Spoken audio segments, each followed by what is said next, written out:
Hei, vēlreiz čau. Čau visiem.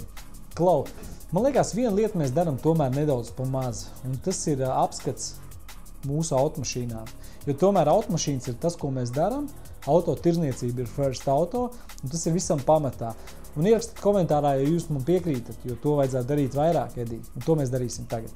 Tātad mēs pastāstīsim jums par pāris mūsu mašīnām, kas mums ir uz vietas pārdošanā. Aprīkojumi, vispār mašīnu vēsture. Kaut kā tā. Sākam ar automašīnu, kurai ir veikti kārtīgi ieguldījumi, kas ir motora, tātad dzinēji, un ne parasti dzinēji. Tātad M dzinēji. Viss pilna restaurācija. Un tas ir X6M. Aiziet, pastīsimies, kas ir ar to mašīnu. X6M pārlicīts dzinējs. Tas ir tas, kas, ja tu pēc tādu auto ar 100 000 nobraukumu, tad viennozīmīgi tam ir jābūt izdarītam. Tā kā dodamies.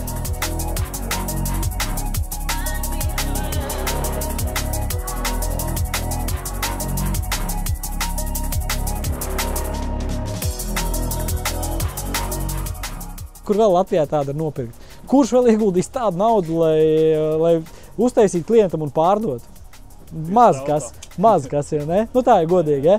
Ja konstatētu par tādu defektu, vai, piemēram, standartā Latvijā tie cilvēki remontētu un darītu, vai? Es domāju, ka nē. Vai ne? Jau zinu, cik sarežģīti bija atrasties, ko var izdarīt. Un cik tas maksā? Labi, atrast ir viens, bet cik trakākais ir tas, cik tas maksā.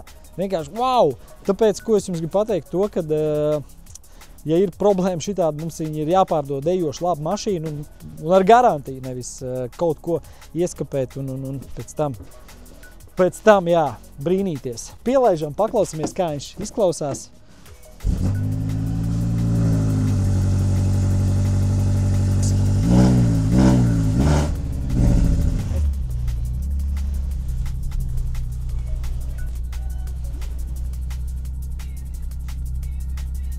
Parādīšu jums kaut kādas detaļas sīkāk.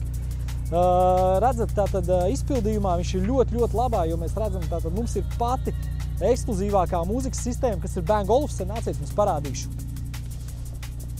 Jo te mūzika skan tik tiešām labi. Redz tāda, regā, viņš nāk ārā, iet iekšā. Ne? Hops. Bang & Olufsen mūzikas sistēma, tas ir gals šādam modelim, tāpēc dzirdam, kā skan mūzika.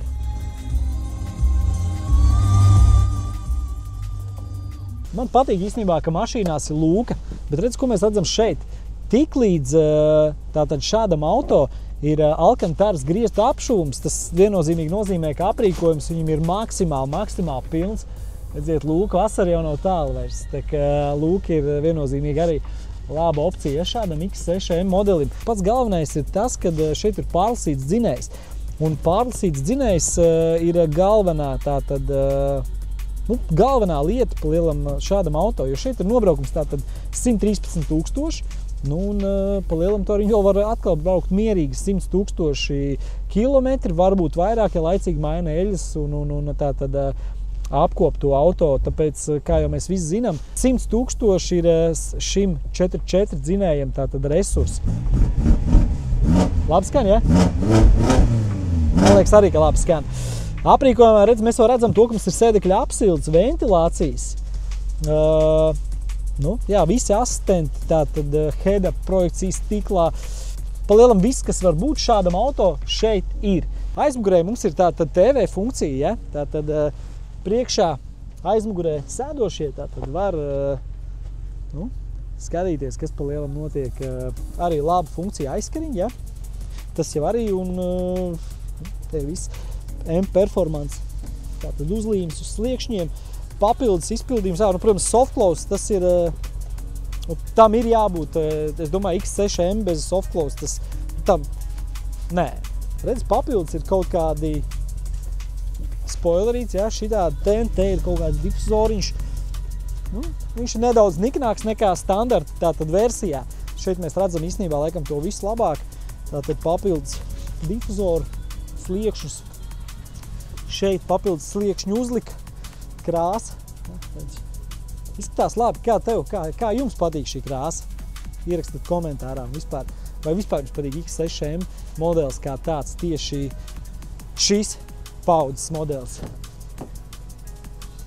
Tikpat uzreiz man tāpēc tad ir jautājums, vai arī patīk tomēr šis izpildījums. Mans domas ir tāds, ka man patīk ļoti, bet viņš ir uzreiz tāds agresīvs. Tad šeit arī karbons ir. Tik līdz automašīnā ir iekšā karbons, to uzreiz mēs zinām to, kad autiņš ir aprīkots labi. Paskatīsimies, kas notiekās vispār, kas ir lācītim vēderā. Tādam X6M, kā jūs zināt, 4x4 dzinējs, nu, jaudīgs dzinējs, bet, kā jau teicu, šis dzinējs ir jāapkopj laicīgi, maina mēģis laicīgi. Tātad apkārt skatu kameras arī mēs redzam ir priekšējā. Opā, nu vot. Tātad šeit ir garantija. Tas, kas iegādāsies šo auto, viņam būs garantija tātad dzinējam. Izdomāsim, vai tie ir, nezinu, tur 2000 vai 5000, bet katrā ziņā garantija automašīnai būs. Nu, un kaut kā tā. Bet dzinējs ir, ar dzinēju šo nemaz vēl nav nobraukt 1000 km. Es domāju, varbūt kaut kā 500 km maksimums. Varbūt pat tik daudz nav. Tā kā X6M apskatā, ja kādam interesē, droši brauciet ciemos, rakstiet. Brauciet, pieskieties testa braucienam un 43 500. Es domāju, mēs arī varam uztaisīt kaut kādu atlaidi. Tik un tā, jo šis automs ir reālā smukā mīnuszīmē. Nu, ko mēs varam izdarīt? Nu, ar dzinēju mēs nebijām rēķinājušies, bet attiecīgi tas, kas iegādāsies šo auto, viennozīmīgi, nu, tev nav jāuztraucās par dzinēju, jo dzinējs ir pārlasīts. Un man liekas, tas ir ļoti pozitīvi.